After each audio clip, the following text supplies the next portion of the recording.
നമസ്കാരം. ഇന്നത്തെ വീഡിയോ മഴക്കാല അനുഭവത്തെക്കുറിച്ചാണ്.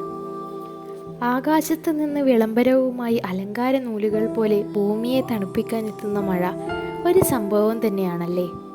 ഏവർക്കും സന്തോഷം പകർന്നിരുന്നതായിരുന്നു മഴ. എങ്കിൽ ഇന്ന് പ്രളയമില്ലാതെ മഴക്ക് തിരിച്ചു പോകാൻ ഇത്തിരി മടിയാണ്. കൂട്ടുകാരെ, എൻ്റെ ഈ ചാനൽ നിങ്ങൾ ആദ്യമായിട്ടാണ് കാണുന്നതെങ്കിൽ ലൈക്ക് ചെയ്യുക, ഷെയർ ചെയ്യുക, സബ്സ്ക്രൈബ് ചെയ്യുക. നിങ്ങളുടെ അഭിപ്രായങ്ങൾ കമൻറ്റിലൂടെ അറിയിക്കുക. എൻ്റെ മഴക്കാല അനുഭവത്തെക്കുറിച്ച് ഓർക്കുമ്പോൾ എൻ്റെ മനസ്സിൽ ആദ്യം ഓടിയെത്തുന്നത് ഒരു കട്ടൻ ചായയും പരിപ്പുവടയുമാണ്.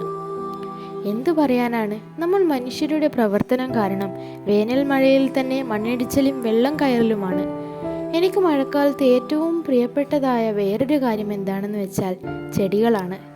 ഏതൊരു ചെടിയുടെ കമ്പ് നട്ടാലും അത് പെട്ടെന്ന് പിടിച്ചു കിട്ടുന്നതാണ്. പിന്നെ ഏറ്റവും കൂടുതൽ കാത്തു നിന്നിട്ടുള്ളത് കളക്ടർ പ്രഖ്യാപിക്കുന്ന അവധിക്ക് വേണ്ടിയാണ്. മഴയുടെ ശബ്ദം കേട്ടുറങ്ങാൻ ഒരു പ്രത്യേക അനുഭവമാണ്. മഴക്കാലത്ത് ആകാശത്ത് തെളിയുന്ന മഴവില്ലിന് ഒരു പ്രത്യേക ഭംഗിയാണ്.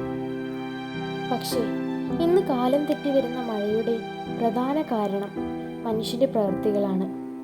ചെറിയ മഴയിൽ പോലും മണ്ണിടിച്ചിലും വെള്ളം കയറലുമാണ്. അതുകൊണ്ട് നാം ഓരോരുത്തരും സ്വന്തം പ്രവൃത്തികൾ നിയന്ത്രിക്കേണ്ടത് അനിവാര്യമാണ്. ചെറിയ മാറ്റങ്ങൾ വലിയ മാറ്റങ്ങളിലേക്ക് നയിക്കുമെന്ന് പറഞ്ഞതുപോലെ പ്ലാസ്റ്റിക്കുകൾ കത്തിക്കുന്നത് പോലെയുള്ള ശീലം ഓരോരുത്തരും മാറ്റിയാൽ വലിയൊരു മാറ്റം സൃഷ്ടിക്കാൻ നമ്മളെ കൊണ്ട് കഴിയും എന്നത് ഈ വീഡിയോയിലൂടെ പറയാൻ ഞാൻ ആഗ്രഹിക്കുന്നു.